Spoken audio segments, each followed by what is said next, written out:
أكبر الله أكبر. Mes chers frères et sœurs dans l'islam, aujourd'hui nous allons aborder un sujet qui mérite toute notre attention. Le Dajjal, l'une des plus grandes épreuves annoncées dans les enseignements prophétiques concernant la fin des temps. Beaucoup parlent de son apparition, de ses signes et de sa proximité supposée. Mais au-delà des théories et des spéculations, une question essentielle demeure. Sommes-nous réellement préparés à affronter une telle épreuve? Avant de continuer, si vous appréciez les vidéos consacrées aux signes de la fin des temps, aux enseignements islamiques et aux réflexions de Cheikh Imran Ozin, pensez à vous abonner à la chaîne, activer la cloche de notification et partager cette vidéo avec vos proches. Votre soutien permet à ce rappel d'atteindre davantage de personnes. Le Dajjal n'est pas un sujet que nous devons traiter comme une simple histoire destinée à faire peur. Dans les hadiths, sa fitna est décrite comme une épreuve extrêmement grave. Le prophète Muhammad a averti sa communauté contre elle et a enseigné aux croyants de rechercher la protection d'Allah. Pourquoi une telle mise en garde? Parce que l'épreuve du Dajjal ne concernera pas seulement la force physique. Elle concernera surtout la capacité de l'être humain à distinguer la vérité du mensonge. Et c'est ici que nous devons commencer à réfléchir. Le mot Dajjal est associé à la tromperie et à la dissimulation de la vérité. Son épreuve sera donc une épreuve de perception. L'être humain a naturellement tendance à croire ce qu'il voit, ce qu'il entend et ce que la majorité lui présente comme vrai. Mais l'islam nous enseigne que l'apparence n'est pas toujours la réalité. Une chose peut sembler extraordinaire et pourtant être fausse. Une personne peut sembler puissante et pourtant être dans l'erreur. Une idée peut être répétée des millions de fois et pourtant rester fausse. Voilà pourquoi le croyant doit développer son discernement. Aujourd'hui, nous vivons dans un monde où l'information circule à une vitesse incroyable. Une image peut faire le tour du monde en quelques secondes. Une vidéo peut influencer des millions de personnes. Une rumeur peut devenir virale avant même que quelqu'un ait vérifié sa source. Cette situation doit nous pousser à réfléchir. Car si nous croyons automatiquement tout ce que nous voyons aujourd'hui, comment pourrions-nous être certains de reconnaître une immense tromperie demain? La préparation contre la fitna du Dajjal ne commence donc pas le jour de son apparition. Elle commence maintenant. Elle commence par le Tawhid, la croyance ferme en l'unicité d'Allah. Allah est le Créateur et nous sommes ses créatures. Allah est le Seigneur et nous sommes ses serviteurs. Aucune créature ne peut devenir Allah. Aucun être humain ne peut prendre la place du Créateur. Cette connaissance fondamentale constitue une protection immense. Le croyant doit comprendre que toute puissance humaine est limitée. Même si quelqu'un possède une richesse extraordinaire, une technologie impressionnante, une grande influence ou une puissance politique considérable, il reste une créature d'Allah. Et c'est précisément là que réside l'une des grandes leçons de la fitna du Dajjal. Ne confondez jamais puissance et vérité. Une personne peut être puissante sans être juste. Une personne peut être riche sans être guidée. Une personne peut être célèbre sans être digne d'être suivie. La vérité ne dépend pas du nombre de personnes qui la suivent. La vérité vient d'Allah. Mes frères et sœurs, il faut également faire attention à une erreur très répandue. Vouloir absolument identifier le Dajjal dans les événements actuels. À chaque crise mondiale, certains disent « le Dajjal arrive ». À chaque grande guerre, d'autres affirment « c'est forcément un signe définitif ». À chaque changement technologique, certains déclarent « voilà la preuve ». Mais nous devons être prudents. Nous pouvons observer les événements. Nous pouvons réfléchir. Nous pouvons étudier les signes mentionnés dans les textes. Mais nous ne devons pas transformer nos interprétations personnelles en certitudes religieuses. Allah sait mieux. La connaissance parfaite de l'invisible appartient à Allah. Nous ne connaissons pas la date de l'apparition du Dajjal. Nous ne devons donc pas inventer de calendrier. Le message essentiel n'est pas « le Dajjal apparaîtra à telle date ». Le message essentiel est « préparez votre cœur avant la grande épreuve ». Et cette préparation passe par la prière. Elle passe par le Coran. Elle passe par le repentir. Elle passe par la recherche de connaissances. Elle passe par la patience. Elle passe par la sincérité. Elle passe aussi par notre capacité à résister aux petites tentations de chaque jour. Car réfléchissez un instant. Si une personne est incapable de résister à une petite tentation aujourd'hui, comment pourra-t-elle résister à une immense fitna demain? Si elle abandonne ses principes pour quelques billets, que fera-t-elle lorsqu'on lui proposera une immense richesse en échange de sa soumission? Si elle accepte facilement un mensonge parce qu'il lui apporte un avantage, comment réagira-t-elle face à une tromperie beaucoup plus grande? C'est pourquoi la préparation commence avec les petites décisions. Chaque fois que vous choisissez la vérité plutôt que le mensonge, vous renforcez votre cœur. Chaque fois que vous choisissez la patience plutôt que la colère, vous renforcez votre cœur.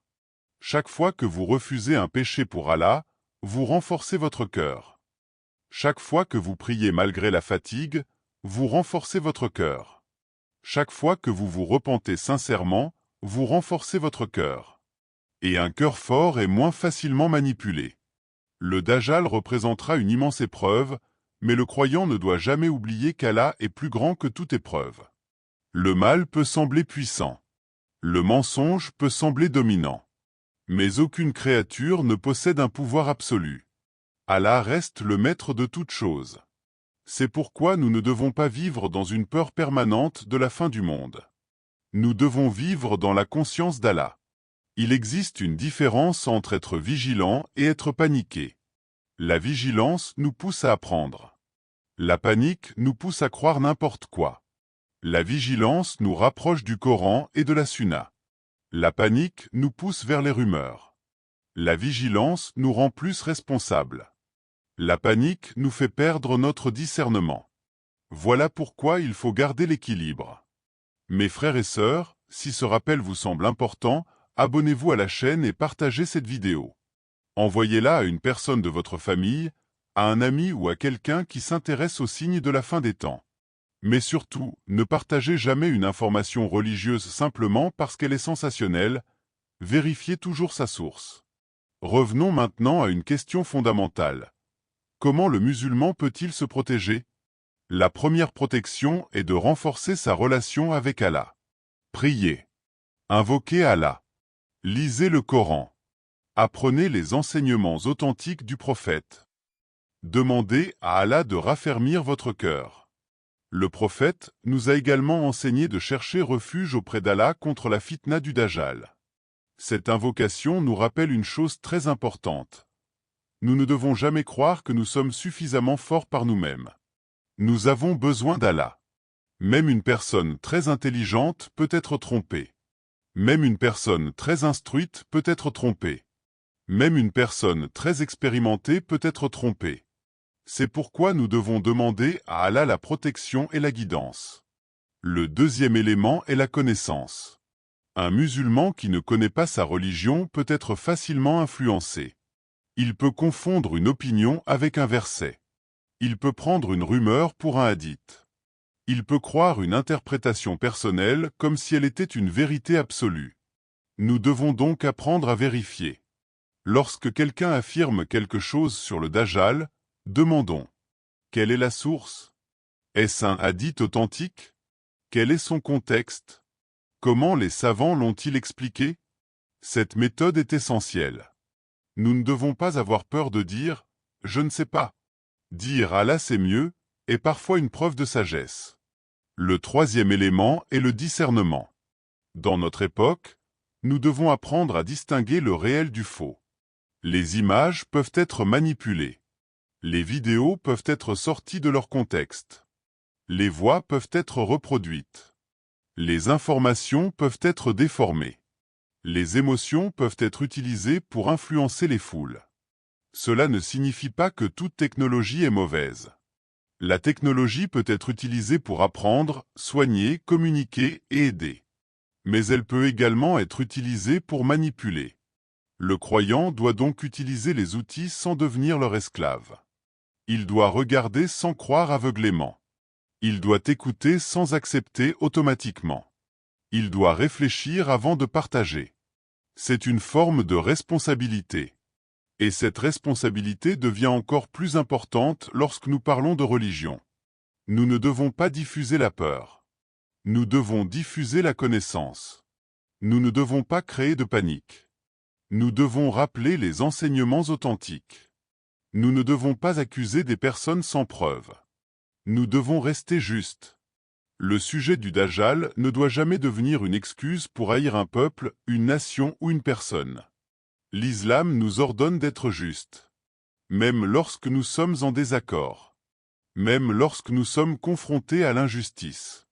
Même lorsque nous avons peur. La justice reste une obligation. Voilà une autre grande leçon. Une grande fitna ne doit jamais nous faire abandonner nos principes. Si les autres mentent, nous devons dire la vérité. Si les autres trahissent, nous devons rester fidèles. Si les autres sont injustes, nous devons rechercher la justice. Si les autres deviennent arrogants, nous devons rester humbles. C'est ainsi que nous protégeons notre foi. Mes frères et sœurs, lorsque nous entendons parler du Dajjal, nous pensons souvent à l'avenir. Mais pensons également à notre propre mort. Personne ne sait quand sa vie prendra fin. Peut-être que certains grands événements de la fin des temps se produiront dans un avenir lointain. Peut-être que nous ne les verrons jamais. Mais une chose est certaine. Chacun d'entre nous rencontrera Allah. Voilà pourquoi nous ne devons pas attendre une grande catastrophe pour nous repentir. Revenons vers Allah maintenant. Si vous avez abandonné la prière, recommencez. Si vous avez commis un péché, demandez pardon. Si vous avez blessé quelqu'un, essayez de réparer. Si vous avez éloigné votre cœur du Coran, ouvrez-le à nouveau. Ne désespérez jamais de la miséricorde d'Allah. La véritable préparation à la fin des temps commence par la préparation à notre propre rencontre avec Allah. Et c'est ici que le message devient profondément personnel. Ne demandez pas seulement « Le Dajjal est-il proche ?» Demandez plutôt « Suis-je proche d'Allah ?» Ne demandez pas seulement « Quels sont les signes ?» Demandez « Est-ce que je respecte les commandements d'Allah ?» Ne cherchez pas seulement à comprendre les événements mondiaux. Cherchez à comprendre votre propre cœur. Car nous pouvons connaître énormément de choses sur la fin des temps et pourtant être très éloignés d'Allah. La connaissance sans pratique ne suffit pas. La peur sans action ne suffit pas. Les paroles sans changement ne suffisent pas. Nous devons transformer notre connaissance en comportement. Priez. Soyez honnêtes. Soyez généreux. Aidez vos parents. Respectez votre famille. Évitez l'injustice. Contrôlez votre langue. Évitez les rumeurs. Et souvenez-vous constamment d'Allah. Mes chers frères et sœurs, le sujet du Dajjal doit donc nous réveiller, pas nous paralyser. Il doit nous pousser vers Allah, pas vers la panique. Il doit nous encourager à apprendre, pas à inventer. Il doit nous apprendre à vérifier, pas à croire aveuglément. Et surtout, il doit nous rappeler que la vérité appartient à Allah. Peu importe la puissance d'une créature. Peu importe la richesse d'un système. Peu importe la sophistication d'une technologie. Aucune créature ne peut prendre la place d'Allah. Le croyant qui comprend véritablement le Tawhid possède une boussole intérieure. Il sait que ce monde est temporaire. Il sait que la richesse est temporaire. Il sait que le pouvoir est temporaire. Il sait que la célébrité est temporaire. Mais il sait que la rencontre avec Allah est certaine. C'est pourquoi il ne vend pas son éternité pour quelques avantages dans cette vie. Il ne sacrifie pas sa foi pour être accepté. Il ne sacrifie pas la vérité pour être populaire. Il ne sacrifie pas la justice pour devenir puissant. Il reste ferme. Mes frères et sœurs, peut-être que nous ne connaîtrons jamais le moment exact où les grands événements de la fin des temps se produiront. Mais nous pouvons choisir aujourd'hui quel genre de croyants nous voulons être. Nous pouvons choisir d'être des personnes qui suivent les rumeurs, ou des personnes qui recherchent la connaissance. Nous pouvons choisir de vivre dans la peur, ou de vivre avec confiance en Allah. Nous pouvons choisir de suivre les foules, ou de suivre la vérité. Nous pouvons choisir le confort temporaire, ou la récompense éternelle. Le choix commence maintenant. Alors, si vous retenez une seule chose de cette vidéo, retenez ceci. Ne soyez pas obsédés par la date de l'arrivée du Dajjal. Soyez préoccupés par l'état de votre cœur lorsque la grande épreuve arrivera. Renforcez votre foi. Renforcez votre tawhid. Apprenez votre religion. Protégez votre famille. Évitez les rumeurs. Vérifiez les informations. Demandez la protection d'Allah. Et ne perdez jamais espoir. Car même lorsque les ténèbres semblent immenses, la lumière de la vérité ne disparaît jamais. Allah est le créateur des cieux et de la terre. Allah connaît ce que nous voyons et ce que nous ne voyons pas. Allah connaît l'avenir. Allah connaît nos faiblesses. Et Allah est le meilleur protecteur. Que Allah nous protège de la fitna du Dajjal. Que Allah protège nos familles et nos enfants. Que Allah raffermisse nos cœurs sur la vérité. Que Allah nous donne la sagesse de reconnaître le faux. Que Allah nous accorde la patience dans les épreuves. Que Allah nous pardonne nos péchés. Que Allah accepte notre repentir. Et qu'Allah nous accorde une bonne fin dans la foi. Allahumma inni aoudou bika minute fitnatil mazid dajjal. Ô Allah, je cherche refuge auprès de toi contre l'épreuve du faux Messie, le Dajjal. Ô Allah, protège nos cœurs. Ô Allah, guide-nous vers la vérité. Ô Allah, éloigne-nous de l'égarement. Ô Allah, fais de nous des serviteurs sincères. Mes chers frères et sœurs, ne vivons donc pas dans la peur de demain. Vivons correctement aujourd'hui. Car le meilleur moyen de se préparer aux grandes épreuves est de rester fidèle à Allah dans les petites épreuves de chaque jour. Que Allah nous guide, nous protège et nous raffermisse jusqu'à notre rencontre avec lui.